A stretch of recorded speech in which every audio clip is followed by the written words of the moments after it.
ஓம் அகர முதல எழுத்தெல்லாம் ஆதிபகவன் முதற்றே உலகு. கற்றதனால் ஆய பயனென்கொல் வாலறிவன் நற்றாள் தொழார் எனின். மலர்மிசை ஏகினான் மானடி சேர்ந்தார் நிலமிசை நீடுவாழ்வார். வேண்டுதல் வேண்டாமை இலானடி சேர்ந்தார்க்கு யாண்டும் இடும்பை இல. இருள் சேர் இருவினையும் சேரா இறைவன் பொருள் சேர் புகழ் புரிந்தார் மாட்டு. பொறிவாயில் ஐந்தவித்தான் பொய்தீர் ஒழுக்க நெறி நின்றார் நீடுவாழ்வார். தனக்குவமை இல்லாதான் தாழ் சேர்ந்தார் கல்லால் மனக்கவலை மாற்றலரிது. அறவாழி அந்தணன் தாழ் சேர்ந்தார் கல்லால் பிறவாழி நீந்தலரிது. கோளில் பொறியில் குணமிலவே எண் குணத்தான் தாளை வணங்காத்தலை. பிறவிப் பெருங்கடல் நீந்துவர் நீந்தார் இறைவனடி சேராதார். ஓம் உலக முதல்வனை வாலறிவனை மலர்மிசை ஏகியவன் தன்னை. வேண்டுதல் வேண்டாமை இல்லாத இறைவனை பொறிவாயில் ஐந்தவித்தான் தன்னை. தனக்குவமை இல்லாத அறவாழி அந்தணனை எண்குண இறைவனை போற்றி. அமைதியான ஆனந்த ஆன்மவித்தை அருளும் ஓங்கார குருநாதர் மலர்பாதம் தலைமேற்கொள்வாம். ஓம். அனைவருக்கும் வணக்கம். திருக்குறள் இல்லறவியல் புகழ் என்ற அதிகாரத்திற்குள் நுழைகிறோம். புகழ் என்ற அதிகாரம்தான் இல்லறவியலின் கடைசி அதிகாரம். புகழோடு வாழ வேண்டும், ஆனால் புகழுக்கு ஆசைப்படக்கூடாது அப்படின்னு சொல்கிறாங்க. புகழ் என்பது நம்ம ஆசைப்பட்டு அடையக்கூடிய ஒரு விஷயம் அல்ல. புகழ் என்பது பயன்.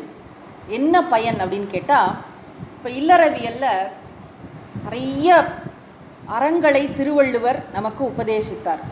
இல்வாழ்க்கை அதிகாரம் தொடங்கி கணவன் எப்படி இருக்கணும், மனைவி எப்படி இருக்கணும், குழந்தைகள் எப்படி இருக்கணும், வாழ்க்கையில் அன்பு எப்படி இருக்கணும், அன்புடைமை, விருந்தோம்பல், இனியவை கூறல், செய்நன்றி அறிதல், இப்படி நிறைய அறங்களை சொல்லிகிட்டே போனார். ஒழுக்கமுடைமை, அடக்கமுடைமை, பிறனில் விழையாமை, நிறைய அதிகாரங்கள் பார்த்தோம்.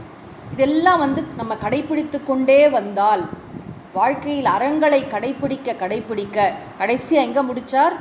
ஈகை, ஒப்புரவு அறிதல். இந்த 2 அதிகாரங்கள் பார்த்தோம். ஒப்புரவு அறிதல், ஈகை. அதெல்லாம் நம்ம முறையாக கடைப்பிடித்தோம் என்று சொன்னால் இல்வாழ்க்கையில் நமக்கு என்ன கிடைக்கும்னா புகழ். புகழ் என்பது பை ப்ராடக்ட். நமக்கு நேச்சுரல் கான்சிக்வன்ஸ். நம்ம அறநெறிப்படி வாழ்ந்தோன்னா புகழ்ங்கிறது நம்ம வந்தே தீரும். அதில் எந்த சந்தேகமும் இல்லை. ஆனால் இந்த புகழ்ங்கிற விஷயத்தை பற்றி நம்ம கொஞ்சம் ஆராய்ச்சி பண்ணி பார்க்கணும்.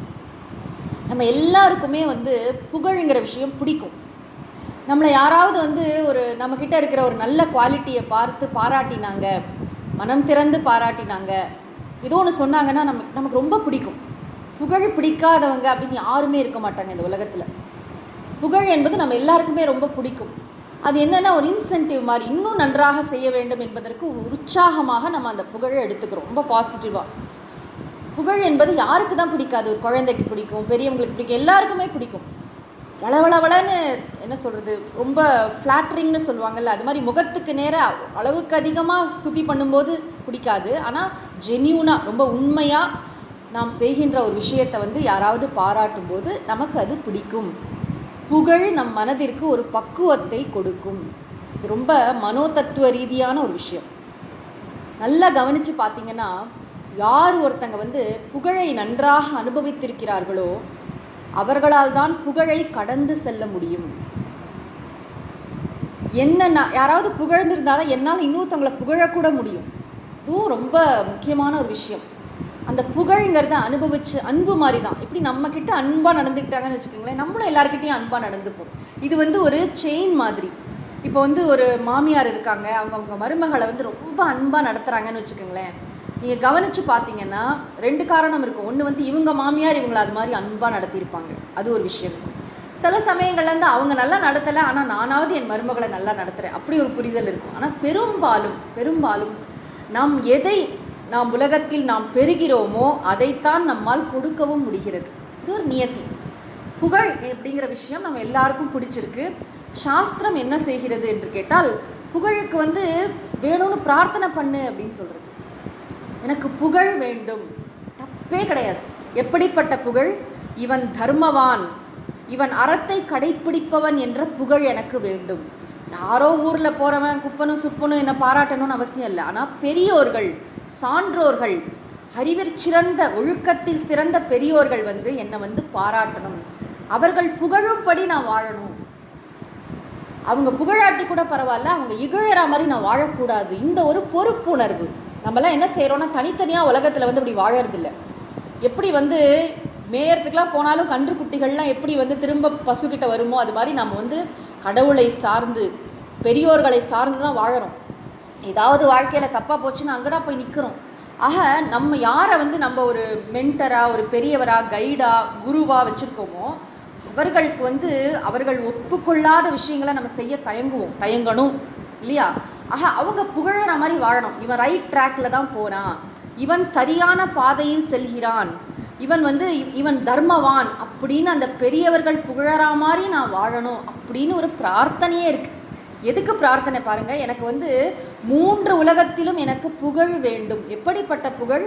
இவன் அறத்தை கடைப்பிடிப்பவன் என்ற புகழ் வேணும். அப்படி வாழணும் நான். இது பிரார்த்தனை. என்ன சைக்காலஜி பாருங்கள். நம்ம நினச்சிக்கிறோம் புகழுக்கெல்லாம் ஆசைப்படக்கூடாது அப்படின்னு மேலோட்டமாக சொல்லிட்டு போகிறது விஷயம் இல்லை. உண்மையிலே புகழ் என்பது ஆரோக்கியமானது. அப்போ இங்கே இன்டைரக்டாக என்னன்னா, நீ அறத்தை கடைப்பிடி தம்பி, அறத்தை நல்லா கடைப்பிடிக்க ஆட்டோமேட்டிக்காக தானாக புகழ் என்பது உன்னை சேரும். இங்கே ஃபோக்கஸ் எதில் அப்படின்னா அறம்.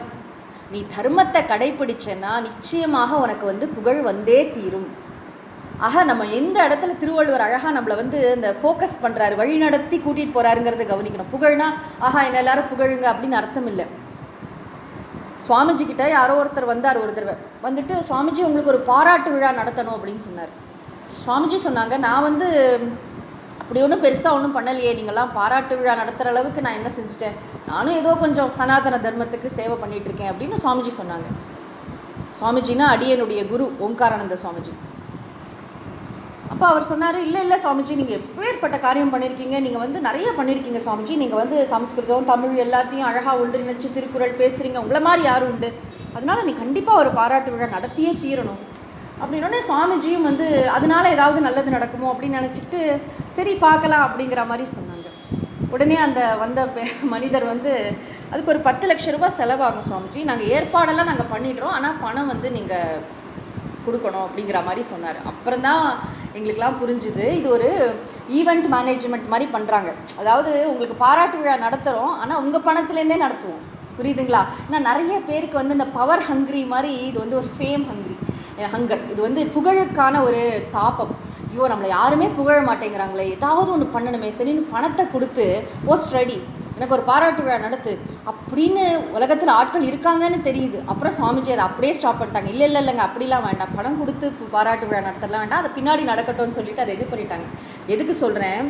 புகழ் என்பது தானாக தேடி வர வேண்டுமே தவிர நாம சென்று தேடுவது அல்ல. இது நல்லா இருக்காது. நம்மளே நம்மளை போய் 4 பேர் என்னை பற்றி பேசுங்க அப்படின்னு கூப்பிடுறது எப்படி இருக்கும்? அப்படி அல்ல. எப்படி ஒரு பூ மலர்ந்தால் தானாக அங்கே தேனீக்கள் வருமோ, அது மாதிரி நாம் மலர்ந்தால் நல்ல விஷயங்கள்லாம் நம்மளை தேடி வரும். ஒரு சுவாமிஜி சொன்னார், இன்னொரு சுவாமிஜி ரொம்ப நல்லா இருந்தது. when your project is big, ஒரு பெரிய விஷயம் சமூகத்துக்கு செய்யணும்னு நம்ம நினைக்கும் பொழுது people will come, power will come, position will come, money will come, fame will come, எல்லாம் வரணும். நம்ம என்ன செய்யணும்? பெரிதினும் பெரிது கேள் அப்படின்னு உயர்ந்த விஷயத்துக்கு நம்மளை ஒப்படைக்க ஆரம்பிச்சிட்டோம்னு சொன்னால் புகழ் என்பது வந்தே தீரும். ஆக தர்மத்தை நன்றாக கடைப்பிடிக்க வேண்டும் என்பது தெரிகிறது. அப்புறம் யாரை புகழறது அப்படின்னு ஒரு கேள்வி இருக்குது. ரிக்வேதம் முழுக்க பார்த்தா ஸ்துதிகளாக தான் இருக்குது. கடவுளை இப்படி தான் புகழ முடியுன்ற சொல்ல முடியாத அளவுக்கு அப்படி புகழ்ந்து தள்ளுகின்ற, அதாவது வியப்பின் உச்சம். ரிக்வேதத்திலாம் பார்த்தீங்கன்னா இயற்கை சக்திகள் தானே, ஆற்றல்கள், சூரியன், சந்திரன், நட்சத்திரங்கள், மின்னல், இடி, எல்லாத்துலேயும் இறைமையை தரிசித்து புகழ்தல். தேங்கப்பா இறைவா என்னால் சொல்ல முடியலையே. உண்மையிலே புகழ்னா என்ன அப்படின்னு நீங்கள் பார்க்கணும்னா, போற்றி திரு அகவல் அப்படின்னு மாணிக்கவாசகர் பாடியிருக்கார். எப்படிலாம் இறைவனை வந்து எங்கெங்கே பார்த்து எப்படி எப்படி வந்து தரிசிக்கணும், எப்படியெல்லாம் புகழணும்னு பெரியவங்க தான் நமக்கு சொல்லி கொடுக்குறாங்க. நமக்கெல்லாம் புகழவே தெரியாது. உண்மையிலே இறைவனை எப்படி புகழ வேண்டும் என்று நமக்கு பெரியோர்கள் கற்றுக் கொடுக்கிறார்கள்.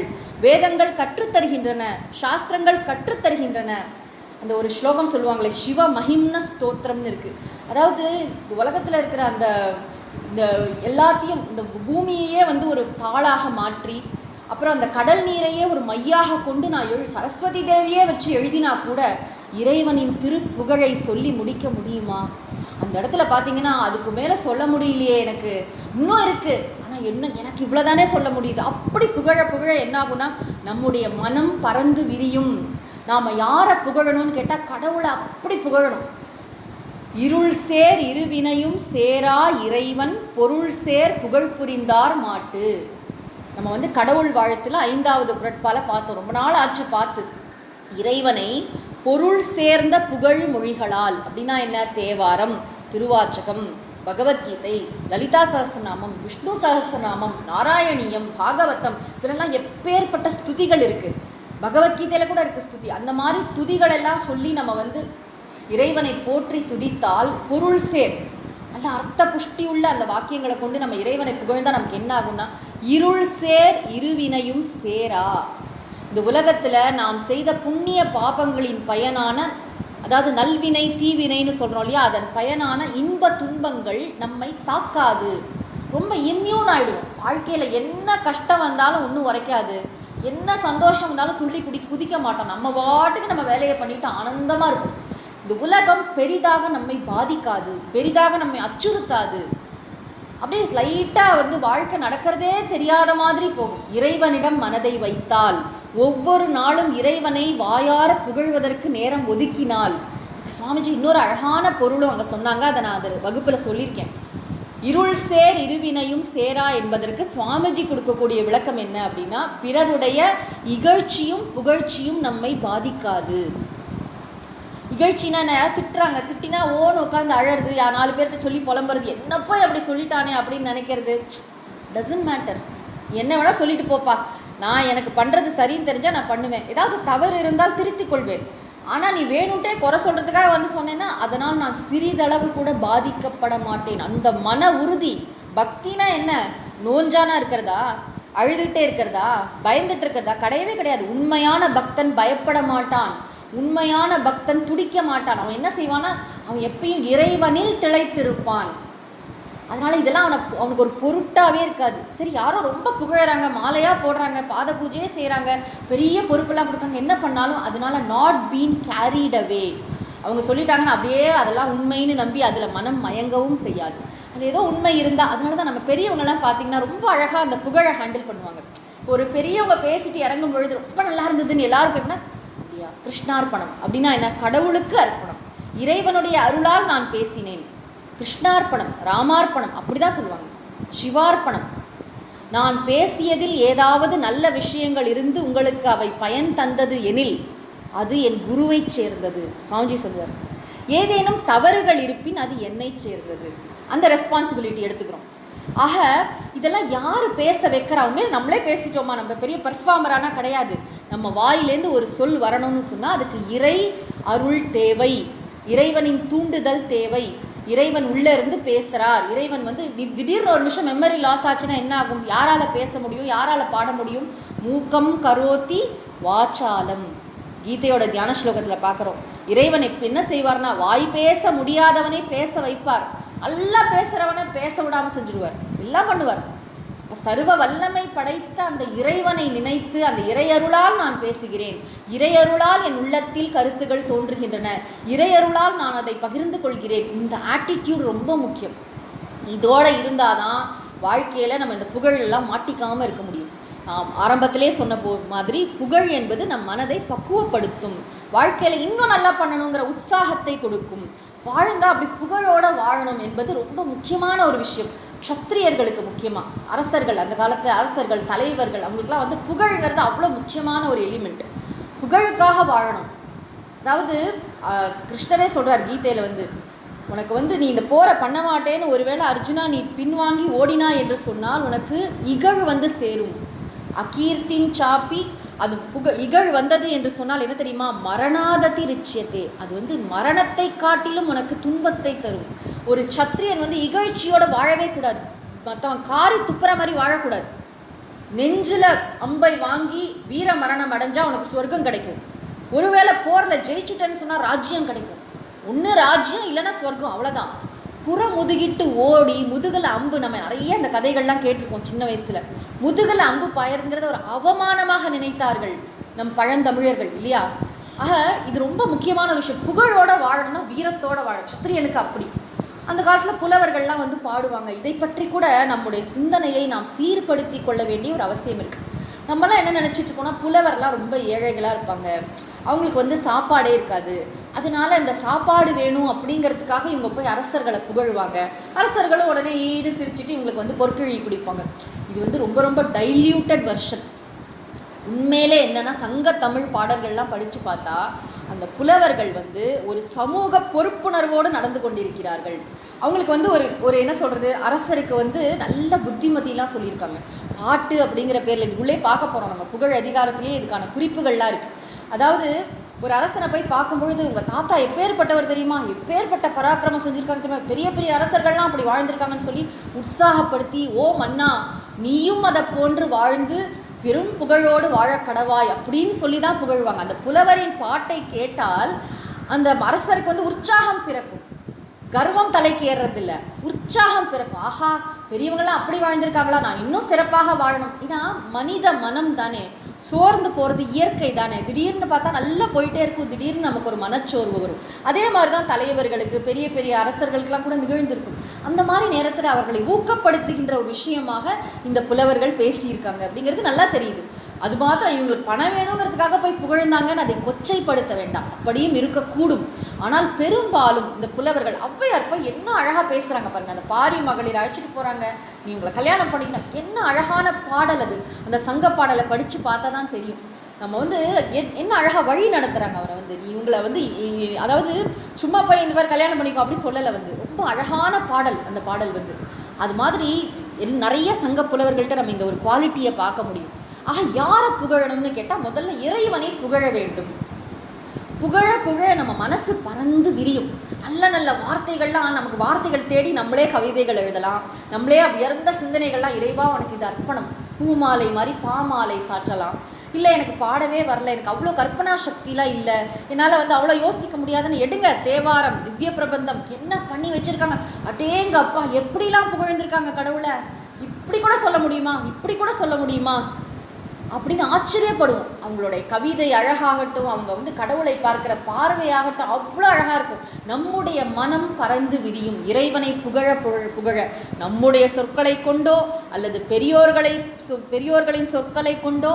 அதனால தான் திருவள்ளுவர் அந்த இடத்துல சொன்னார், அதாவது இனியவை கூறலுக்கு வந்து இலக்கணம் சொல்லும்போது சொன்னார் வந்து, சான்றோர் பயன்படுத்திய சொல் செம்பொருள் கண்டார் வாய்ச்சொல் அப்படிம்பார். இப்போ பெரியவங்க என்ன வார்த்தையை பயன்படுத்தினாங்களோ அதே வார்த்தையை நாமும் பேச தொடங்குதல் ரொம்ப அழகு இல்லையா? நம்முடைய வாக்கு எப்படி செம்மைப்படும். இந்த வாக்கு பெற்ற பலனே என்னதுன்னா, இறை நாமங்களை ஓதுவதும் இறைவனுடைய புகழை பாடுவதும் தான். அதற்காக தான் இந்த வாழ்க்கையே கொடுக்கப்பட்டிருக்குன்னு நினைப்பாங்க அருளாளர்கள். ஆக புகழ்னா இறைவனை முதல்ல புகழணும். யார் யாரை புகழலான்னு ஒரு சாஸ்திரத்தில் ஒரு வரைமுறை கொடுத்துருக்காங்க. அதாவது இறைவனையும் அரசனையும் முகத்துக்கு நேரம் எவ்வளோ வேணாலும் புகழலாமா, நிறைய தாராளமாக புகழலாம். அப்புறம் வேலைக்காரர்களை, நம்மக்கிட்ட வேலை செய்கிறாங்கல்ல, அவங்கள வந்து வேலை முடிஞ்சதுக்கப்புறம் புகழணுமா. இதெல்லாம் சிறு குறிப்புகள், அவ்வளோதான். இது அப்படியே ஃபாலோ பண்ணணுமா அப்படிங்கிறதெல்லாம் கிடையாது. ஆனால் பொதுவாக இது மாதிரி ஒரு அப்ரோச் இருக்குது அப்படிங்கிறத அவங்க கூட நான் பகிர்ந்துக்கிறேன். வேலை செய்பவர்களை, நம்ம கூட வேலை செய்கிறாங்க இல்லையா, அவங்கக்கிட்ட வந்து வேலை நல்லா பண்ணியிருக்கேன், நீங்கள் ரொம்ப நல்லா வீடு தொடச்சிருக்கீங்கம்மா அப்படின்னு சொன்னால் அவங்க முகத்தில் ஒரு புன்னகை மலரும். வேலை செய்யும் போதே சொன்னால் பாதியில் போட்டு போயிடுவாங்க, அப்படியா அப்படி சொல்லிட்டு உட்காந்துருவாங்களோ. அதனால் வேலை முடிஞ்சப்புறம் சொல்லு, கண்டிப்பாக சொல்லணும். அக்னாலஜ் பண்ணுறதுன்னு ஒன்று இருக்குல்ல, ஒரு அழகு இருக்குல்ல. இப்போது ஒரு விஷயம் நடக்குதுன்னா எல்லாம் அப்படியே இது மறந்துடாமல் யார் யார் சின்னவங்களை கூட கூப்பிட்டு அதை வந்து அவங்கள வந்து அப்ரிஷியேட் பண்ணுறது, ஊக்கப்படுத்துறதுங்கிறது ரொம்ப உயர்ந்த பண்பு. பல பேர் செய்ய தவறி விடுகின்ற ஒரு பண்பு. நமக்கு வந்து இந்த அவசர யுகத்தில் என்ன பண்ணிகிட்ருக்கோன்னே நமக்கு தெரியல, அந்த மாதிரி ஓடிட்டுருக்கோம். சுவாமிஜி, எனக்கு இது ஞாபகம் வருது, ஒரு தடவை சுவாமிஜிக்கு பல்லு வலி. பல் டாக்டர்கிட்ட போய் மருந்தெல்லாம் வாங்கி சாப்பிட்டு எல்லாம் சரியாக போச்சு. சரியாக போயிட்டு ஒரு ஃபோன் பண்ணி பல் டாக்டர்கிட்ட சொல்கிறாரு, டாக்டர் எனக்கு வந்து வலி சரியாயிடுச்சு, ரொம்ப நன்றி. டாக்டர் வந்து எதுக்கு எனக்கு ஃபோன் பண்ணுறீங்க அப்படி கேட்டாங்க. இல்லை சரியாயிடுச்சு சொல்லலான்னு ஃபோன் பண்ணேன். அப்படியா சுவாமிஜி, எனக்கு யாருமே வந்து சரியாயிடுச்சுன்னு சொல்ல யாருமே ஃபோன் பண்ண மாட்டாங்க, ஏதோ பிரச்சனை இன்னும் சரியாகலைன்னா தான் ஃபோன் பண்ணுவாங்க அப்படின்னு டாக்டர் சொன்னாராம். இப்போ சாமி எங்கள்கிட்டலாம் கேட்குறாங்க, நீங்களாம் யாருமே டாக்டர்கிட்ட சொல்ல மாட்டீங்களா சரியாயிடுச்சுன்னா எதுக்கு சுவாமிஜி சொல்லணும், சரியாகலைன்னா தானே சொல்லணும் அப்படின்னு நாங்கள்லாம். சுவாமிஜி சொல்கிறாரு, இது ஒரு நன்றி உணர்வு இல்லையா, இது சரியாயிடுச்சுன்னு ஒரு மெசேஜாவது போடக்கூடாதா, எனக்கு வந்து அதாவது நம்ம யாரையுமே அதான் பணம் ஃபீஸ் கொடுத்துட்டோம்ல அப்படின்னு நினைக்கிறோம். அப்படி அல்ல, சிறு சிறு விஷயங்களை கூட பாராட்டுறது அப்படிங்கிறது எல்லாருக்குமே ஒரு சந்தோஷத்தை கொடுக்கும், உற்சாகத்தை கொடுக்குது. ரொம்ப கவனிக்கணும் நம்ம. ஆக இறைவனையும் அரசரையும் முகத்துக்கு நேரம் எவ்வளோ வேணாலும் புகழலாமா, வேலைக்காரர்களை வேலை முடிந்த பிறகு புகழணும். அப்புறம் அந்த காலத்து பெரியவங்க எப்படி இருந்திருக்காங்க, தன்னுடைய மகனையும் தன்னுடைய சீடனையும் அவங்களுடைய முகத்துக்கு நேரம் புகழ மாட்டாங்களாம். இது அந்த காலத்தில் ஒரு இது வச்சுருந்துருக்காங்க. இது அப்படியே கடைப்பிடிக்கணுமா அப்படிங்கிறதெல்லாம் நான் சொல்ல வரலை, இது மாதிரி ஒன்று இருக்குது அப்படின்னு மட்டும் சொல்கிறேன். ஏன் அப்படின்னா முகத்துக்கு நேரம் புகழ்ந்தால் கொஞ்சம் ஏறி போயிடும், நம்ம அப்பாவே புகழ்ந்துட்டாருன்னு அலட்சியம் வந்துருமோங்கிற ஒரு அக்கறை தான். மற்றபடி புகழக்கூடாது அப்படிங்கிற கெட்ட எண்ணம்லாம் இல்லை. பிறர்கிட்ட சொல்லுவாங்களாம், அடேங்கப்பா என் சிஷ்யன் எப்படி தெரியுமா பின்னி எடுக்கிறான், அவன் எல்லாம் ரொம்ப ரொம்ப அழகாக எல்லாம் பண்ணுறான், அவன் என்னை விட கிரேட் அப்படின்னு சொல்லுவாங்க. என்னுடைய மகன் அல்லது என்னுடைய சீடன் என்னை விட உயர்ந்தவன் என்று சொல்லிக் கொள்வதில் மிகுந்த பெருமை உடையவர்கள் தான் நம்மளுடைய முன்னோர்கள், அதில் எந்த சந்தேகமும் இல்லை. சிஷ்யாத் இச்சேத் பராபவம் என்று ஒரு வாக்கியம் உண்டு. சீடனிடம் தோற்று போக வேண்டும் என்று ஒரு குரு நினைப்பாராம். இந்த சீடன், என்னுடைய சீடன் என்னை தோற்கடிக்க வேண்டும், அதுதான் எனக்கு உண்மையான வெற்றின்னு நினைப்பாராம். அந்த மாதிரி குவாலிட்டி வந்து சுவாமிஜி சொல்வார், தலைமுறை தோறும் தரம் உயர்ந்து கொண்டே செல்ல வேண்டும். இது பாரு அடக்கி வாசி அப்படின்னு சொல்கிற ஒரு நல்ல குரு கிடையாது. உயர்ந்த குரு என்ன செய்வார், என்னுடைய சீடன் என்னை காட்டிலும் உயர்ந்த உயரங்களை எட்ட வேண்டும் என்று ஆசைப்படுவார். அதுக்காக தங்கிட்ட எல்லாத்தையும் வஞ்சனையே இல்லாமல் தன்னிடம் இருக்கின்ற அனைத்தையும் அந்த சீடனுக்கு கற்றுத்தருவார். அவனை சிந்திக்க வைப்பார், அவனுக்கு சிந்தித்து செயல்படுகின்ற சுதந்திரத்தை கொடுப்பார், அவன் வளர்வதை பார்த்து ஆனந்தப்படுவார். அதுதான் நம்முடைய ட்ரெடிஷனில் இருக்கிற குருமார்களின் சிறப்பு அம்சம். ஆனால் முகத்துக்கு நேரம் ஏன் புகழ மாட்டாங்க அப்படின்னா, அவங்க வந்து புகழ்ந்தால் கொஞ்சம் வந்து அலட்சியம் வந்துடுமோ, அதனால வந்து கொஞ்சம் அவங்களோட ஃபோக்கஸ் குறைஞ்சிருமோ அப்படிங்கிற ஒரே ஒரு காரணத்தினால மட்டும் சொல்ல மாட்டாங்களாம். இன்றைக்கி நம்ம குழந்தைங்கள்லாம் நல்ல முகத்துக்கு அப்படியே பரவாயில்லையே, மேக்ஸில் 89 வாங்கியிருக்கே, வெரி குட் அப்படின்லாம் சொல்லி கங்க்ராச்சுலேட் பண்ணுறோம், எல்லாம் பண்ணுறோம், ஒன்றும் தப்பு கிடையாது. எப்படியோ புகழ் என்பது ஒரு ஆரோக்கியமான ஒரு டோஸில் இருக்கணும், அது நம்மை உற்சாகப்படுத்த வேண்டும். நம்மளை வந்து என்ன செய்யக்கூடாது அப்படின்னா அலட்சிய போக்கை நம்மிடத்தில் அது உருவாக்கக்கூடாது. ஆக அது புகழ்ங்கிற ஒரு விஷயத்தை யோசித்து பார்த்தா நல்ல புகழ் வேணுங்க. நமக்கு வாழ்க்கையில் வந்து புகழற மாதிரி வாழணும், ரொம்ப இம்பார்ட்டண்ட், அது நல்லா தெரியுது.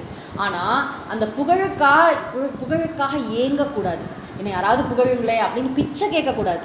என்ன பண்ணணும்னா என்ன செய்யணுமோ அதை செய்யணும். என்ன செய்யணும், தர்மத்தை செய்யணும். இப்போ வீட்டில் இருக்கோமா, நம்ம ஒரு கணவனாக இருக்கோமா, மனைவியாக இருக்கோமா, குழந்தையாக இருக்கோமா, நம்முடைய கடமை என்ன, டியூட்டி என்ன, அதை சரியாக செஞ்சீங்கன்னு வச்சுக்கோங்களேன், புகழ் தானாக வரும். சமூகத்தில் என்னுடைய பொறுப்பு என்ன, அலுவலகத்தில் என்னுடைய வேலை என்ன, ஒரு குடிமகனாக என்னுடைய கடமை என்ன, என்னுடைய கடமையை மாத்திரம் பார்த்து நீ கடமை எதுன்னு தெரியலையே சொல்லக்கூடாது. திருக்குறள் அறத்துப்பால் ஈதல் ஒப்புரவு அறிதல் சொல்லிட்டார்.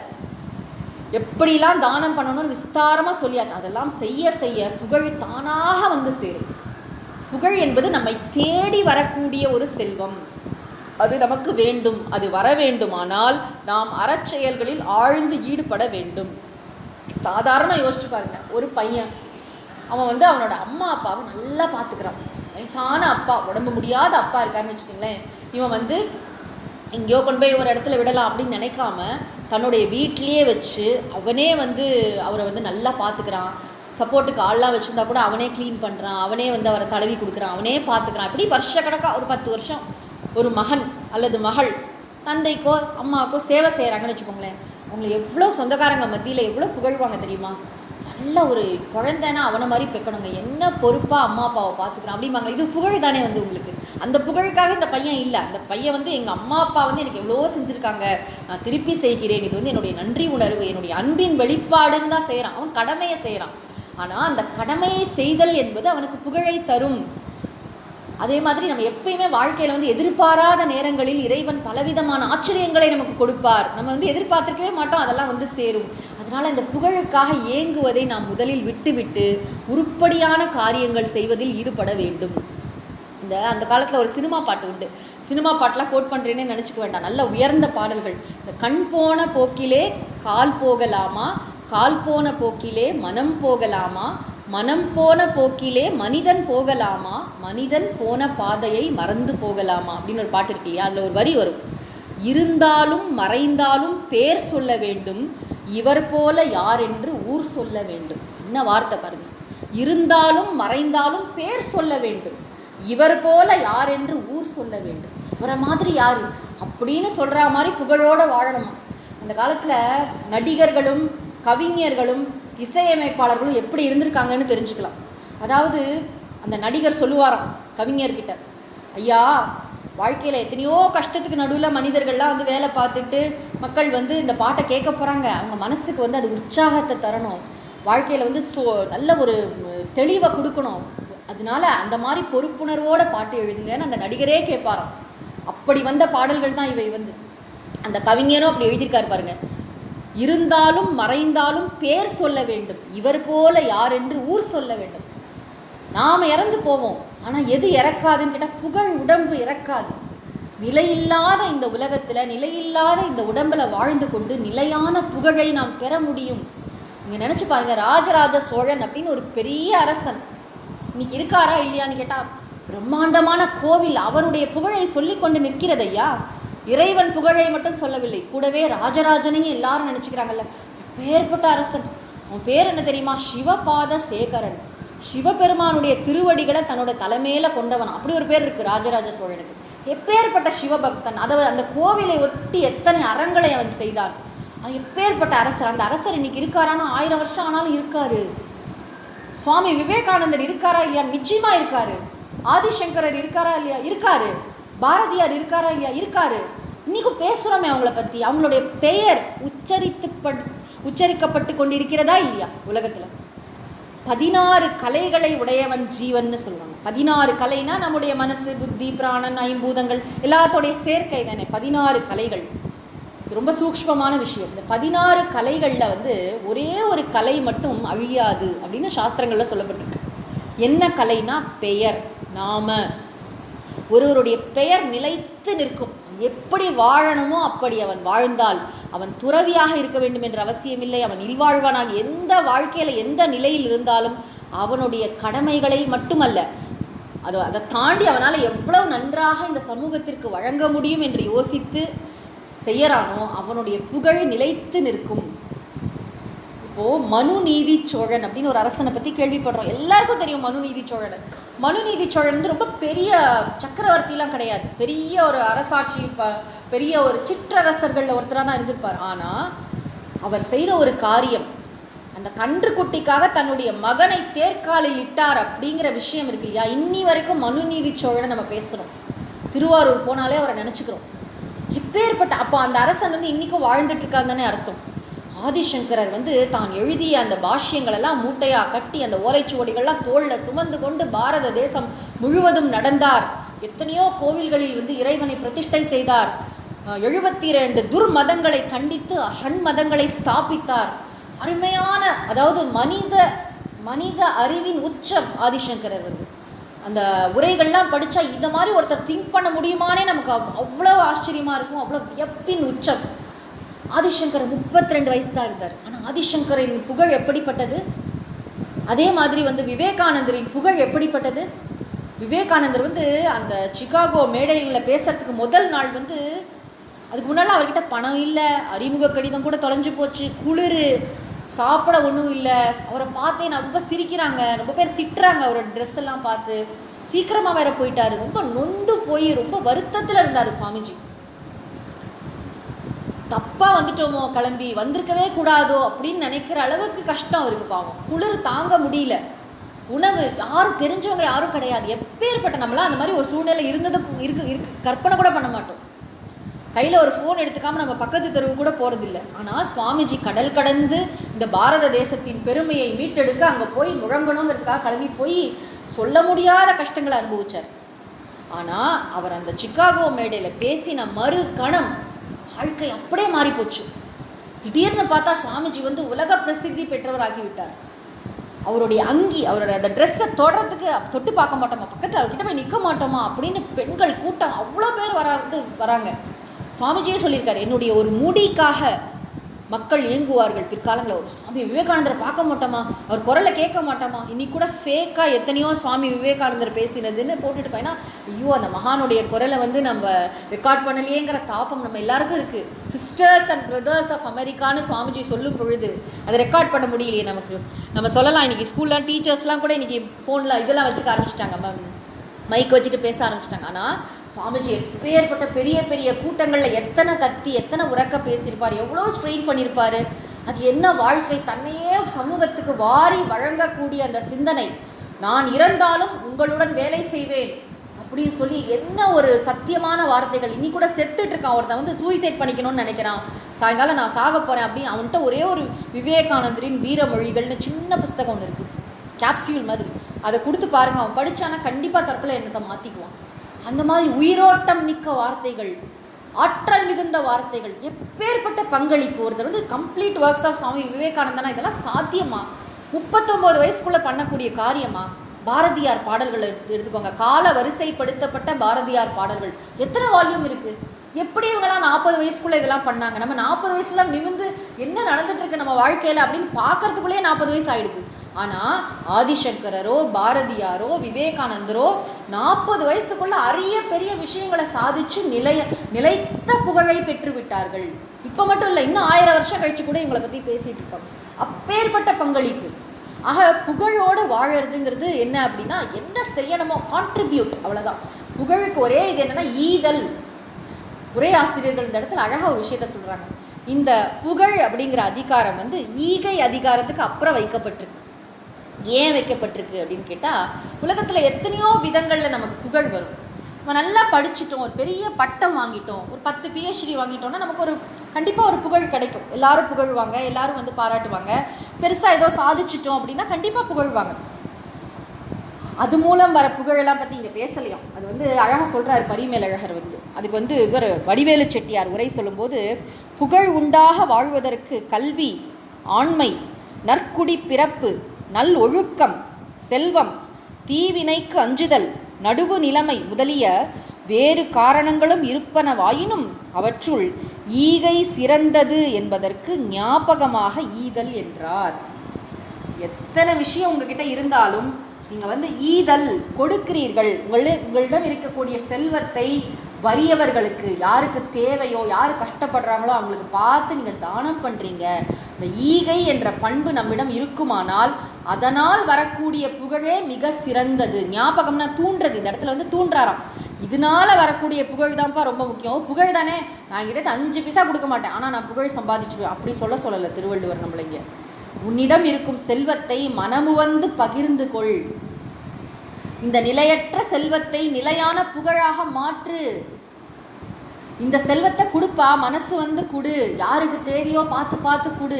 உன்னிடம் இருக்கின்ற செல்வம் உன்னுடையது மட்டும் அல்ல, அது சமூகத்திற்கு வழங்கப்பட வேண்டியது. அந்த உயர்ந்த சிந்தனையை வளர்த்துக்கொள். இல்லை அதெல்லாம் கோடீஸ்வரர்கள் தான் பண்ண முடியும், என்னாலாம் பண்ண முடியாதுன்னு சொல்லாத. உன்னுடைய நிலையில் என்ன செய்ய முடியுமோ அதை செய், தவறாமல் செய். இதில் அலட்சியமாக இருந்து விடாதே. என்னென்ன செய்யணுமோ, இப்போ நம்ம வீட்டில் வந்து பார்த்திங்கன்னா பெரியவங்கெல்லாம் சில பழக்கங்கள் வச்சுருப்பாங்க. ஒரு அன்னதானம் பண்ணுறது, இந்த மாதிரி வெயில் காலங்களில் வந்து ஒரு தண்ணீர் பந்தல் நம்ம தாத்தா வச்சுருப்பாரு.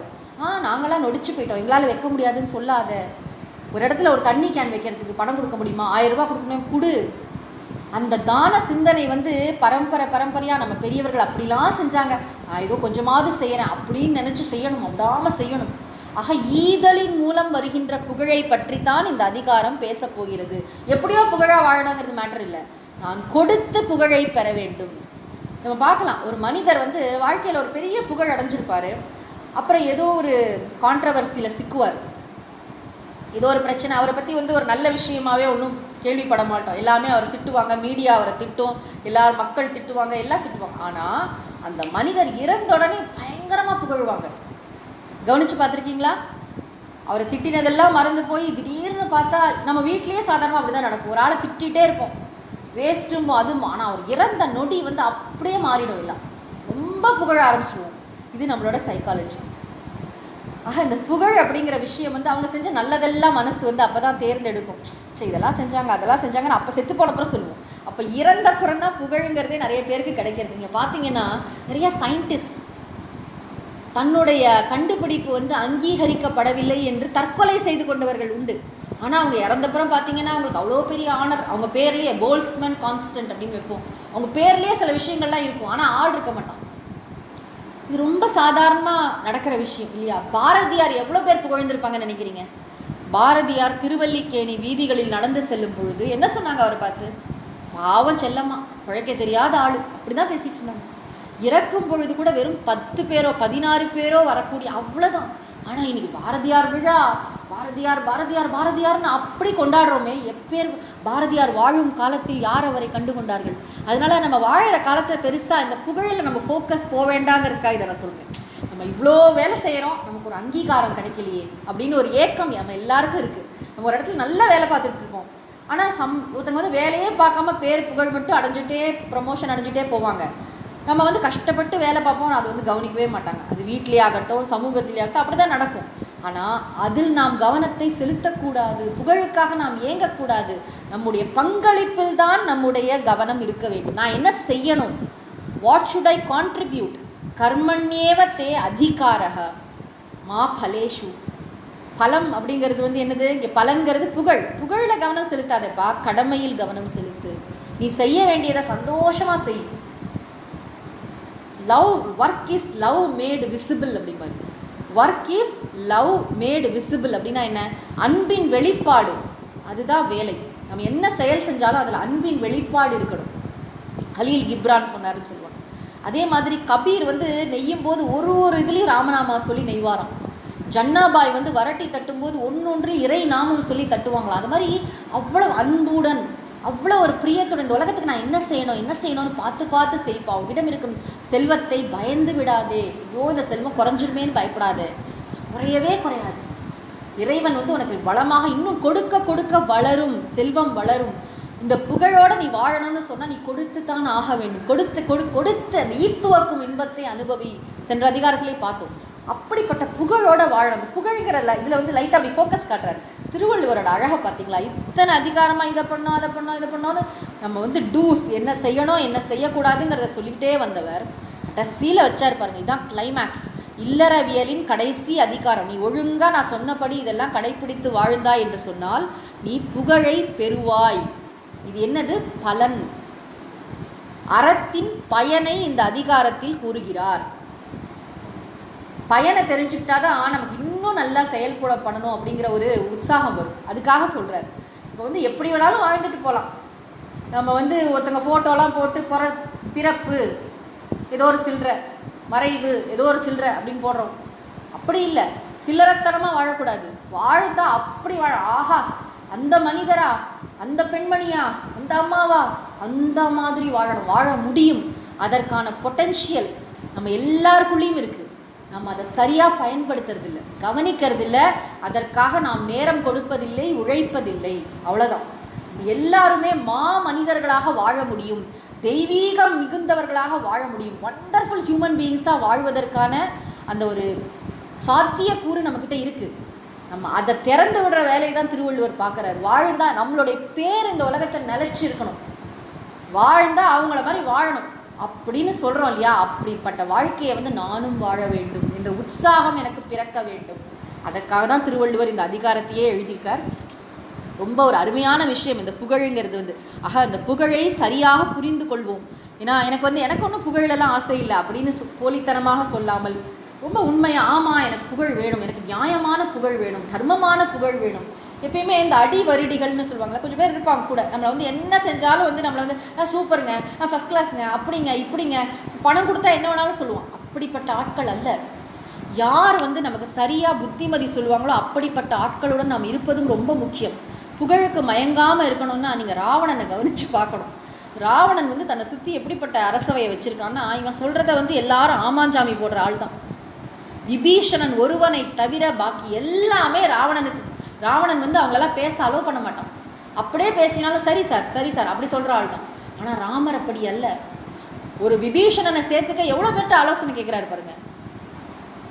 சுக்ரீவன்ட்ட கேட்குறாரு, ஹனுமார்ட்ட கேட்குறாரு, ஜாம்பவான்ட்ட கேட்குறாரு. கடைசியில் இவர் முடிவு பண்ணதான் பண்ண போகிறார். ஆனாலும் அழச்சொல்லி, திருவள்ளுவர் இந்த குறள் எழுதியிருக்காரு, அல்லது அழச்சொல்லி அல்லது இடித்து வழக்கறிய வல்லார் நட்பு ஆய்ந்து கொள்ளல். நம்மளை அழ வச்சாவது நமக்கு புத்தி சொல்லுவாங்க. யாரு? நம் வாழ்க்கையில் உண்மையான அக்கறை உள்ள பெரியோர்கள். இந்த புகழ் அதிகாரம் படிக்கும்போதே இந்த விஷயத்தை நம்ம ஞாபகம் வச்சுக்கணும். நம்முடைய வாழ்க்கை என்பது நான் முதலே சொன்னேன், இறைவனுடன் தொடர்புடையதாக இருக்க வேண்டும். மிக முக்கியமாக இந்த காலத்தில் வாழ்கின்ற பெரியோர்களுடனும் தொடர்புடையதாக இருக்க வேண்டும். நம்ம எல்லாருமே உயர்ந்த மகான்களால் இன்ஸ்பயர் ஆகியிருக்கோம், தப்பே கிடையாது. தெய்வத்தின் குரல் படிக்கிறோம், மகா பெரியவரை நினைக்கிறோம், பூஜை பண்ணுறோம், அங்கே போய் எல்லாம் செய்கிறோம். ரொம்ப ரொம்ப அருமையான விஷயம், எல்லாமே செய்யணும். சாய்பாபா எல்லா ஆன்றோர்கள் சான்றோர்களை வழிபடணும், அவங்களுடைய உபதேசங்கள்லாம் கேட்கணும். ஆனால் இன்று வாழ்கின்ற காலத்தில் கூட நமக்கு ஏதாவது ஒரு சங்கடம் வந்தது, இது பண்ணணுமா அது பண்ணணுமான்னு டவுட் வந்ததுன்னா போய் கேட்கக்கூடிய பெரியோர்களை இன்றைக்கும் இருக்காங்க. ஆனால் நம்ம ஈகோனாலேயோ ஐயோ அவங்க வேண்டாம்னு சொல்லிடுவாங்களோ அப்படின்னு நினச்சோ போகாமல் இருந்துடக்கூடாது. பெரியாரை துணைக்கோடல் அப்படின்னு, பெரியாருங்கிற வார்த்தையை ஜாகிரதையாக புரிஞ்சுக்கோங்க. தமிழ்நாட்டில் பெரியார்னா இந்த இடத்துல நம்ம சொல்கிறது அறிவிலும் ஒழுக்கத்திலும் சிறந்த பெரியோர்கள், மகான்கள். அந்த மகான்களை நாம் சார்ந்திருக்க வேண்டும். அவங்க 2 திட்டு கூட திட்டுவாங்க, அடி கூட அடிப்பாங்க. வாங்கி கொண்டு என்ன தவறு செய்கிறோங்கிறத பார்க்கணும். அவங்க புகழற மாதிரி வாழணும்.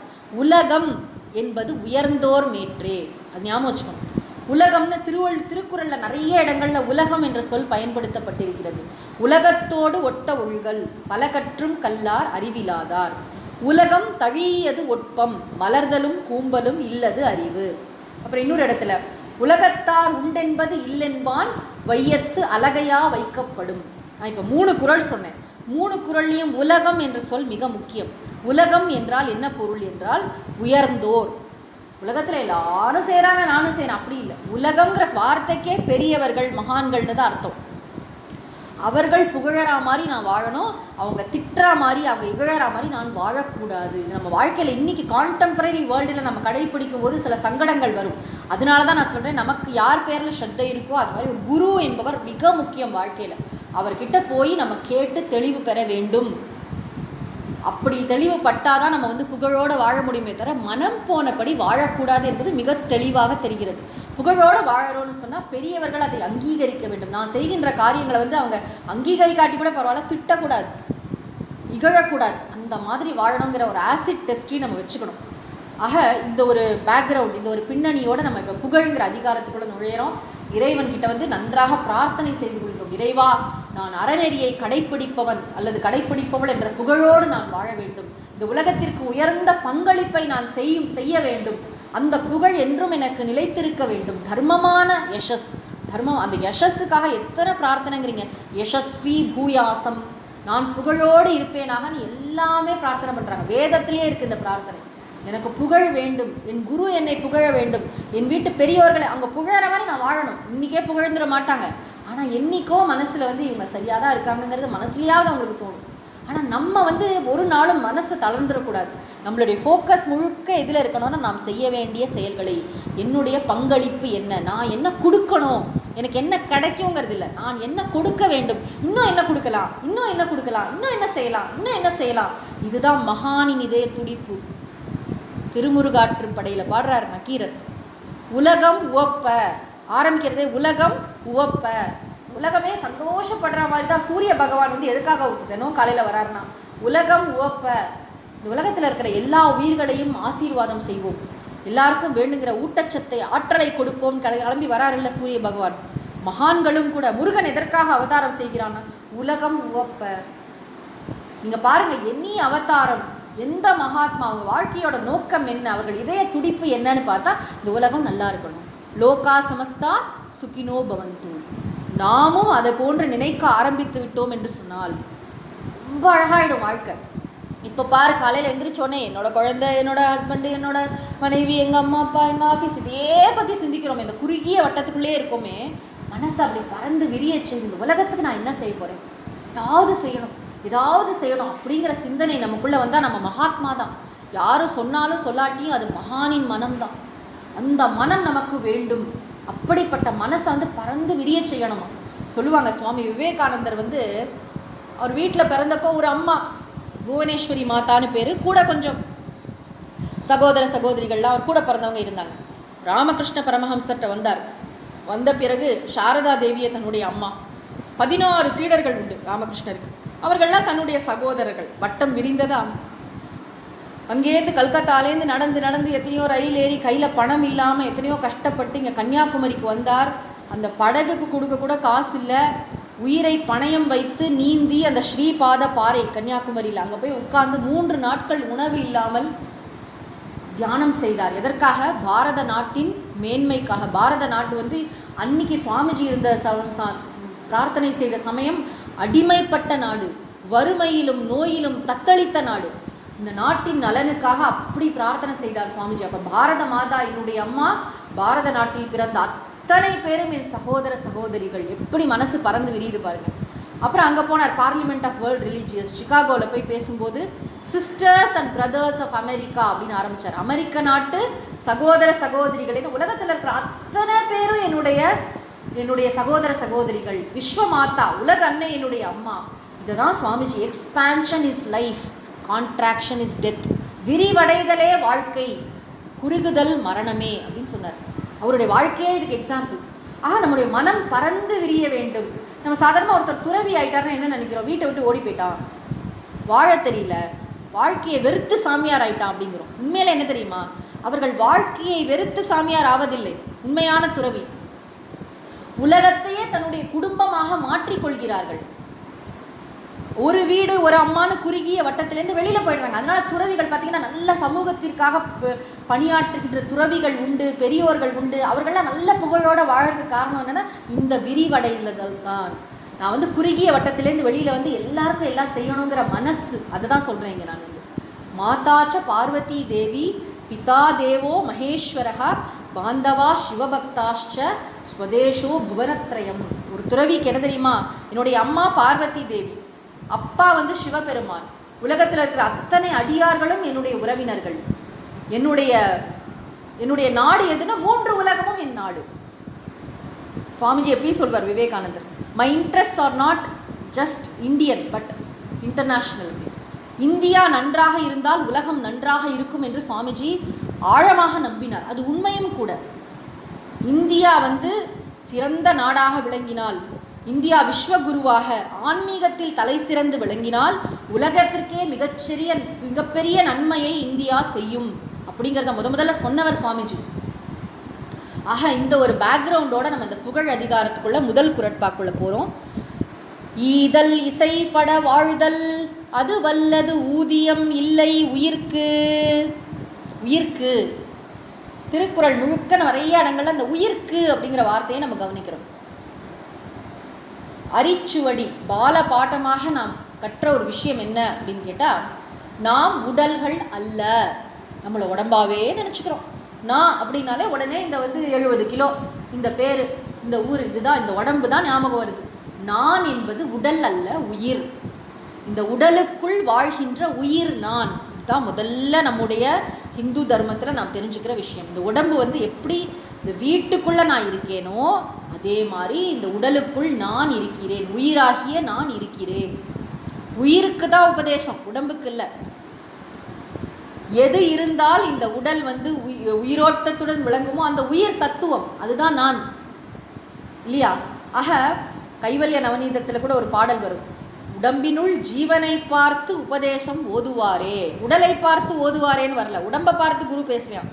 உடம்பினுள் ஜீவனை பார்த்து உபதேசம் ஓதுவாரே.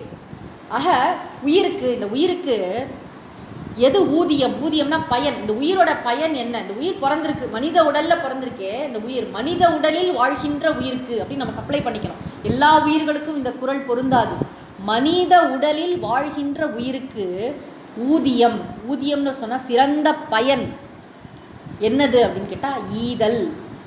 ஈதல்னு சொன்னால் பொருளை வாரி வழங்குதல், கொடுத்தல், தருதல், கான்ட்ரிபியூட். ஈதல், ஈதல்னா கொடுங்கள் அப்படின்னு அர்த்தம். இந்த இடத்துல அது வியங்கோல்னு சொல்கிறாங்க. அதாவது இதுவாக சொல்லலை, ஈதல் அப்படிங்கிறத ஒரு சப்ஜெக்டாக சொல்லலை, கொடுங்க.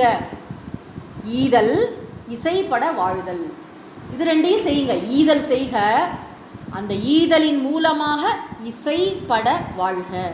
இசைனா என்ன? இசைனா நமக்கு தெரியும் சங்கீதம் அப்படின்னு நினைப்போம். இந்த இடத்துல இசைன்னு சொன்னால் புகழ். அறநெறியோடு சேர்ந்து வாழ்வதால் கிடைக்கின்ற புகழ், அதற்கு இசை என்று பெயர். இசைப்பட புகழ் உண்டாகும்படி வாழ்க. ஈக அந்த ஈதலினால், அதனால் புகழ் உண்டாகும்படி வாழ்க. இது ரெண்டையும் பண்ணீங்கன்னா அது வல்லது. அதுனா இந்த இடத்துல அந்த புகழ், நீங்கள் வந்து பொருளை கொடுத்து அதனால் ஒரு புகழை பெறுகிறீர்கள் அல்லவா, அந்த புகழை தவிர அது அல்லது உயிருக்கு ஊதியம் இல்லை. ஆக இந்த மனித உடலில் நம்ம வாழறதோட பயன் என்ன தெரியுமா? பொருளை கொடுத்தலும் அந்த பொருளை கொடுத்ததால் நமக்கு கிடைத்த புகழை பெறுதலும் தான். இதுதான் இந்த உலகத்தில் வந்து நமக்கு கிடைக்கக்கூடிய சிறந்த பயன், நாம் பெற வேண்டிய சிறந்த பயன். இது வந்து க்ளீனாக வந்து அந்த விஷன் ஸ்டேட்மெண்ட்லாம் சொல்லுவாங்களே, கோல் இதுதான்ப்பா நீ பண்ண வேண்டியது. நீ வந்து கொடுக்கணும், கொடுக்கறதுனால புகழ் அடையணும். சும்மா வந்து நீ வந்து இன்டைரக்ட் மீன்ஸில் வந்து புகழ் அடைய ட்ரை பண்ணாத. அதுவும் கிளியராக சொல்லிட்டாரா? ஈதல்னா என்ன? வரியார்க்கு ஒன்று ஈவதே ஈதல். சுற்றி இருக்கிற ஆளுக்கே காசு கொடுத்து என்ன புகழ்ன்னு சொல்கிறது இல்லை. யார் நம்மளை புகழ்வாங்களோ அவங்களுக்கே பணம் கொடுத்து அது அந்த விஷயத்தை இங்கே சொல்லலை. எப்படி வாழணுமோ அப்படி வாழணும், எப்படி தானம் செய்யணுமோ தானத்தின் முறையறிந்து இந்த சமூகத்திற்கு சிறப்பாக நான் வழங்கணுங்கிற மனசு தான் வேணும். இப்போ வந்து இதெல்லாம் யாரும் சாஸ்திரத்தை சொல்லியிருக்கு, அப்படி இருக்குது இப்படி இருக்கு. இந்த காலத்தில் என்ன வேணும்? திருவள்ளுவர் சொன்னார், ஒப்புரவு அறிதல். 2 வகுப்பு முன்னாடி தான் பார்த்தோம் நம்ம. சம காலத்தில் உலக நடையில் இன்னைக்கு கான்டெம்பரரி வேர்ல்டில் என்ன வேணும்? சுவாமி விவேகானந்தர் வந்து அமெரிக்கா போகணுன்னா பணம் வேணும். பணம் வேணும்னா என்ன பண்ணுறதுன்னா, எடு நகையை. அலசிங்க பெருமாள் வந்து அவருடைய மனைவியோட நகை தெருவாக வீடு வீடாக போய் பணம் கலெக்ட் பண்ணுறாரு. ஆக எப்படியோ கான்ட்ரிபியூட் பண்ணி சாமிஜி அனுப்பி வைக்கணும்.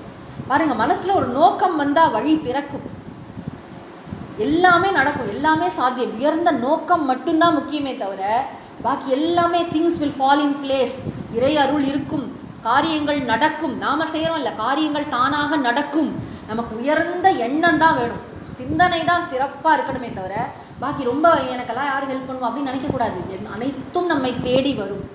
நாம் வந்து உயர்ந்த நோக்கத்தோடு கொடுக்கணுங்கிற மனசு இருக்கணும், கொடுக்கணும், மனசார கொடுக்கணும்.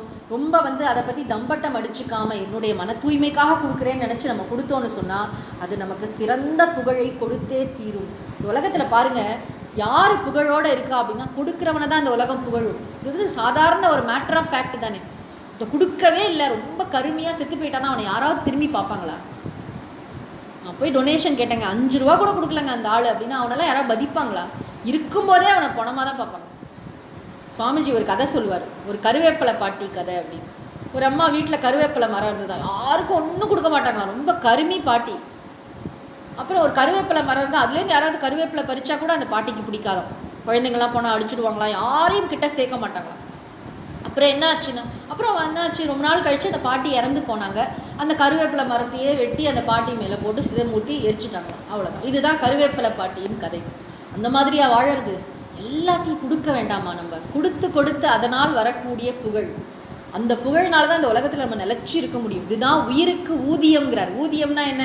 ஊதியம்னா சாதாரணமாக நமக்கு வந்து வர சம்பளத்தை ஊதியம்னு சொல்லுவோம். உங்கள் மாத ஊதியம் எவ்வளவுன்னு கேட்போம். இங்கே உயிருக்கு ஊதியம் எது தெரியுமா? புகழ். உயிருக்கு ஊதியம் புகழ். நல்ல சிந்திச்சு அதை வந்து கடைப்பிடிக்க வேண்டிய ஒரு குறள் இது. அடுத்தது, உரைப்பார் உரைப்பவை எல்லாம் இறப்பார்க்கு ஒன்று ஈவார் மேல் நிற்கும் புகழ். உரைப்பார் உரைப்பவை எல்லாம். உரைப்பார்னா என்னது?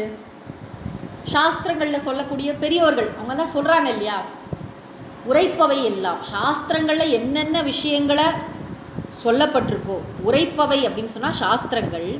உரைப்பார் அப்படின்னா எல்லாம் பெரியவங்க என்னென்ன எடுத்து சொல்கிறாங்களோ அதெல்லாம் என்னது அப்படின்னு கேட்டால், இறப்பார்க்கு ஒன்று ஈவார் மேல் நிற்கும் புகழ். சாஸ்திரங்கள் எதை வந்து புகழுது தெரியுமா? எதை பெரிதாக சொல்கிறது தெரியுமா? இறப்பார்க்கு. தங்கிட்ட வந்து கெஞ்சி கேட்குறாங்களா, இல்லை ஐயா கொடுங்க அப்படின்னு இறப்பார்கள். தங்கிட்ட வந்து யாச்சகம் பெறுபவர்களுக்கு ஒன்று அப்படின்னு சொன்னால் அவர்கள் விரும்பிய பொருளை ஒன்றே, அது அவங்க என்ன கேட்டாங்களோ அதை கொடுக்குறாங்க இல்லையா, ஈவார் மேல் அவ்வாறு வழங்குபவருக்கு நிற்கும் புகழ். நிற்குமா, யாண்டும் நிலை பெற்று இருக்கும். சும்மா அப்படி ஒரு வாரம் புகழ்வாங்க, அடுத்த வாரம் வேற ஒரு ஆளுக்கு அப்படி இல்லை, நிலைச்சு நிற்கக்கூடிய புகழ். இந்த சாஸ்திரங்கள்லாம் யாரை பற்றிப்பா பேசுறது அப்படின்னா, கொடையாளியின் புகழைத்தான் சாஸ்திரங்கள் பேசுகின்றன, கர்ணனின் புகழைத்தான் பேசுகின்றன இல்லையா? மகாபாரதத்தில் வந்து எவ்வளவோ சொல்லலாம் நெகட்டிவ் கேரக்டருங்களாம், புகழ்னா கர்ணன் தாங்க. கர்ணன் மாதிரி தானம் பண்ணும். இன்றைக்கும் கர்ணனின் புகழ் நிலைத்திருக்கு இல்லையா? ஆக இறப்பார்க்கு ஒன்று ஈவார் மேல் நிற்கும் புகழ், அந்த புகழை பற்றி தான் இந்த சாஸ்திரங்கள்லாம் பேசுகிறார். இது ஒரு பொருள். இன்னொரு பொருள் வந்து உரை பாட்டு அப்படின்னு 2 அம்சங்கள் இருக்குது. சாதாரணமாக அந்த காலத்தில் பாட்டாக எழுதுவாங்க. ஒருத்தங்களோட புகழை என்ன பண்ணுவாங்க, அழகாக வந்து ஒரு புகழ் அஞ்சலி ஒரு பாட்டாக எழுதி கொடுக்கறது, அப்புறம் பேசுறது. இந்த இடத்துல வந்து உரைப்பார் அப்படின்னா பெருசாக பாட்டு எழுதி தான் ஒரு ஆளை புகழணும்னு அவசியம் இல்லை. சாதாரணமாக பேச்சு வழக்கில் பேசிக்கும் போதே கூட ஒருத்தனுடைய புகழை பற்றி பேசுவார்கள். யாரை பற்றி பேசுவாங்க? அந்த தான வள்ளல் இருக்கானே, அந்த கொடை வள்ளல், அந்த ஊரில் ஒருத்தர் இருக்கான். அந்த காலத்தில் அப்படி தானே பேசிப்பாங்க. அந்த ஊரில் ஒரு பெரியவர் இருக்கார், அவரவங்க எல்லாருக்கும் சாப்பாடு போடுறாரு, எல்லாருக்கும் துணி கொடுக்குறாரு. நாட்டில் பஞ்சம் வந்தால் தன்னுடைய கிடங்கில் இருக்கிற எல்லா தானியங்களையும் மக்களுக்கு வந்து கஞ்சி காய்ச்சி ஊற்றுறாரு. தன்னோட வீட்டில் தங்கறதுக்கு இடம் கொடுக்குறாரு. எல்லாருக்கும் எல்லாம் செய்யணும்னு நினைக்கிறார் அந்த பிரபு, அந்த மகா பிரபு. அவனின் புகழ், அந்த புகழை பற்றி தான் சாஸ்திரங்களே பேசுமா. நம்ம பார்க்குறோம் இல்லையா? கம்பர் வந்து சடையப்ப வள்ளலை பற்றி பேசுகிறார். அதாவது இந்த மாதிரி பெரிய அறிஞர்கள், பெரியோர்கள், இந்த சாஸ்திர நூல்கள்லாம் எழுதுகிற பெரியவர்களை அவர்களுக்கு வந்து பொருளாதார ரீதியாகவும் சரி, பலவிதமான சப்போர்ட் ஸ்ட்ரக்சர், அவங்களுக்கு ஆதரவு கொடுத்து அவங்கள வந்து வேறு எதை பற்றியும் யோசிக்காமல், ஐயா நீங்கள் என்ன காரியம் பண்ணுறீங்களோ அதை நல்லா பண்ணுங்கள், நாங்கள் இருக்கோம் உங்களுக்கு அப்படி சொல்லிட்டு கூட இருந்து அவர்களுக்கு வந்து அரசர்கள் அந்த காலத்தில் அப்படி சப்போர்ட் பண்ணியிருக்காங்க. அரசர்களோ பெரிய நில என்ன சொல்கிறது, அந்த மிராஸ்தார்கள், அந்த மாதிரி பெரியவர்கள், யார் பெரிய நிலங்களை வைத்திருக்கக்கூடிய ஜமீன்தார்கள்னு சொல்கிறோமே, அவர்கள்லாம் கூட இந்த மாதிரி இருக்கிறவங்களை வந்து போற்றி அவங்கள வந்து பாதுகாத்திருக்காங்க. அந்த பொறுப்பை ஏற்றுக்கொண்டிருக்கிறார்கள். அது ரொம்ப அழகு. அதனால என்ன ஆகும்னா அவங்களுக்கு ஒரு நன்றி உணர்வு இல்லை. பொதுவாகவே அவங்க புகழ் வந்து இந்த புஸ்தகத்தில் வராமல் போகாது. பேச்சிலையும் வரும், பாட்டிலையும் வரும், எல்லாத்துலேயும் உரைப்பார் உரைப்பவை எல்லாம். இப்போ தானத்தில் யார் உயர்ந்த தானங்கள் பண்ணினா அப்படின்னு சாஸ்திரங்கள் சொல்ல தவறுவதே இல்லை. எல்லா இடத்துலையும் இந்த சாஸ்திரங்கள் யாரை பற்றி பேசும் அப்படின்னா, கடைசியில் யாரை பற்றி பேசும் அப்படின்னா, இறப்பார்க்கு ஒன்று ஈவார் மேல் நிற்கும் புகழை பற்றித்தான் பேசும். அதன் பேசு பொருள் என்ன அப்படின்னா, இந்த உலகத்தில் யார் கஷ்டப்படுறாங்களோ அவங்களுக்கு ஒரு பொருளை கொடுக்குறாங்க இல்லையா, அந்த கொடுப்பவனுடைய புகழை பற்றித்தான் சாஸ்திரங்கள் அந்த நூல்கள்லாம் பேசும். முன்னாடி ஒரு இடத்துல சொன்னார் வந்து, அதாவது விழுப்பத்து வேண்டும் பனுவல் துணிவு அப்படின்னு. அதாவது நீத்தார் பெருமை அதிகாரத்தில் அந்த சாஸ்திர நூல்கள்லாம் துறவியின் பெருமையை சொல்லியே தீரும், நிறைமொழி மாந்தர் பெருமை நிலத்து மறைமொழி காட்டிவிடும்லாம் சொன்னார். இந்த இடத்துல சொல்கிறாரு உரைப்பார் உரைப்பவே எல்லாம். சாஸ்திரத்தில்னு எடுத்துக்க வேண்டாம், பொதுவாகவே கூட பேசும் பொழுது புகழ் நிலைத்து நிற்கும். ஒருத்தன் பண்ண தான தர்மங்கள் தான் இந்த பூமியில் வந்து தான தர்மங்கள் செய்தவனுடைய புகழ் தான் இந்த உலகத்தில் நிலைத்து நிற்கக்கூடிய விஷயம். பாருங்கள், நிலையில்லாத உலகம், மாறிக்கொண்டே இருக்கக்கூடிய உலகம், எல்லாமே தோன்றி தோன்றி தோன்றி தோன்றி மறைந்து கொண்டிருக்கக்கூடிய உலகத்தில் ஏதோ ஒன்று மாறாமல் அழியாமல் இருக்குதுன்னு சொன்னால் அது புகழ் தான். அது போன்ற ஒருத்தர் வாழ்ந்தார் இல்லையான்னு சொல்லி சொல்லி மகிழ்ச்சி வெள்ளத்தில் நீந்துவோம். இன்றைக்கும் ராமரை பற்றி பேசுகிறோம், கிருஷ்ணரை பற்றி, கடவுளுங்கிறதுனால மட்டும் இல்லை, அவர்கள் செய்த காரியங்கள் அப்படி இல்லையா? இப்போ சுவாமிஜி சொல்வார், எனக்கு அமெரிக்காவில் ஒரு மாமா இருக்கார் அப்படின்னு. மாமா இருக்கார், அவ்வளோதான். அவர் எனக்கு எந்த உதவியுமே செஞ்சதில்லைன்னு வச்சுக்கோங்களேன். நான் அவரை பற்றி பெருசாக பேச மாட்டேன், அவ்வளோதான். அவர் ஏதோ எனக்கு வந்து படிக்கிறதுக்கு பணம் கொடுத்தாரு, எனக்கு வந்து நல்லா உதவி செஞ்சார், என் மேலே அன்பாக இருந்தாருன்னா நான் கண்டிப்பாக அவரை புகழ தான் செய்வேன். இது பேசிக் சைக்காலஜி. அதே மாதிரி இந்த உலகத்தில் புகழில் ஃபோக்கஸ் இல்லை, திரும்ப திரும்ப சொல்கிறேன், அறநெறிகளை கடைப்பிடிப்பதில் தான் ஃபோக்கஸ். தானத்தில் ரொம்ப குறிப்பாக சொல்லணும்னா ஈகையில் தான் ஃபோக்கஸ். கொடுக்கணும், கொடுக்கறதுனால புகழை பெறணும். அந்த புகழ் மாதிரி இந்த உலகத்தில் வந்து ஒரு உயர்ந்த விஷயம் கிடையாது. அதுதான் மனித பிறவியின் பயனே, ஊதியம் என்பது அதுதான். அது மட்டும் இல்லை, இந்த உலகத்தில் எல்லா காலங்களிலும் பேச்சு, நூல்கள், உரைகள், பாட்டு, என்னென்ன ஃபார்ம்ஸ் ஆஃப் லிட்ரேச்சர் இருக்கோ, ஓரல் அண்ட் ரிட்டன், எல்லாத்துலேயும் எது முக்கியமான சொல்லப்பட்டிருக்கு அப்படின்னு கேட்டால், இந்த மாதிரி ஈதலை செய்து அதன் மூலம் புகழ் அடைந்தவர்கள், அவர்களுடைய பெருமையைத்தான் இந்த சாஸ்திரங்களும் இந்த பேச்சு வழக்கும் எல்லாம் சொல்லி கொண்டிருக்கின்றன. நீங்கள் பாருங்கள், காலமாக எது நிலச்சி நிற்குது? பாட்டி கதை, அதுக்கு முன்னாடி ஒரு பாட்டி கதை, அதுக்கு முன்னாடி அந்த மாதிரி வந்து தானே கர்ண பரம்பரை கதை தானே சொல்கிறோம். நம்ம எல்லோரும் என்ன மகாபாரதத்தை எடுத்து படிச்சுட்டோமா? 1,00,000 ஸ்லோகம் இருக்குது, இன்றைக்காவது மூல ஸ்லோகத்தை படிச்சிருப்போமா மகாபாரதத்தில்? ஏதோ அங்கங்கே புஸ்தகம் படிச்சிருப்போம் சில பேர். ஆனால் சின்ன வயசுலேயே நமக்கு கர்ணனை பற்றி தெரியும். எப்படி தெரியும் அப்படின்னா, கர்ணன் வந்து மகா கொடை வள்ளல். அவனை பற்றி எப்படியோ கர்ணன் அப்படிங்கிற வார்த்தையை நம்ம கேட்டிருக்கோம், ஒரு சினிமா பார்த்துருக்கோம், ஏதோ ஒன்று பண்ணியிருப்போம். ஆனால் அந்த கர்ணன்கிற கேரக்டர், அந்த கொடை வந்து காலமாக பேசப்பட்டு வருது இல்லையா. முன்னாடி நூல் ஓலைச்சுவடியில் எழுதியிருப்பாங்க, அப்புறம் பிரிண்டட் புஸ்தகத்தில் வந்திருக்கும், செவி வழி செய்தியாக இருந்திருக்கும், அதுக்கப்புறம் சினிமாவாக எடுப்பாங்க, டாக்குமெண்ட்ரி எடுப்பாங்க. எப்படியோ ஒரு ஃபார்மில் வந்து ஒருத்தரோட புகழ் அங்கே போய் நிலை பெறுதா இல்லையா. லட்சக்கணக்கான கோடிக்கணக்கான மக்களை சேர்கிறதா இல்லையா. லேட்டராக கூட அவங்க வாழற காலத்தில் ஒன்றும் இருந்திருக்காது, பிற்காலத்தில் அந்த புகழ். அந்த மனிதனின் உடல் அழிந்தாலும் புகழ் அழியாமல் நிற்கிறது. புகழ் உடம்பு அழியாமல் நிற்கும்படி செய்வதுதான் உயிரின் மிகச்சிறந்த சிறப்பு. அப்படி வாழணும். வாழ்ந்தால் அப்படி ஒரு புகழுடன் கூடிய வாழ்க்கையை வாழ வேண்டும். இந்த இடத்துல நிறுத்திப்போம். தொடர்ந்து நம்ம அடுத்த வாரம் பார்க்கலாம். அறிவிலே தெளிவு, நெஞ்சிலே உறுதி, அகத்திலே அன்பினோர் வெள்ளம், பொறிகளின் மீது தனி அரசாணை, பொழுதெல்லாம் நினது பேரருளின் நெறியிலே நாட்டம், கர்மயோகத்தில் நிலைத்திடல் என்றிவை அருளாய், குறிகுணம் ஏதும் இல்லதாய் அனைத்தாய் குலவிடு தனிப்பரம் பொருளே, எண்ணிய முடிதல் வேண்டும் நல்லவே எண்ணல் வேண்டும், திண்ணிய நெஞ்சம் வேண்டும் தெளிந்த நல் அறிவு வேண்டும், பண்ணிய பாவமெல்லாம் பரிதி முன் பனியே போல நன்னிய நின் முன் இங்கு நசித்திடல் வேண்டுமன்னாய், மூர்த்தி எல்லாம் வாழி எங்கள் மோன குருவாழி, அருள் வார்த்தை என்றும் வாழி அன்பர் வாழி பராபரமே. ஓம் சாந்தி ஷாந்தி ஷாந்தி. ஹரிஹி ஓம். திருவள்ளுவர் திருமலரடிகள் போற்றி போற்றி. சத்குருநாத மகாராஜ் கி ஜெய்.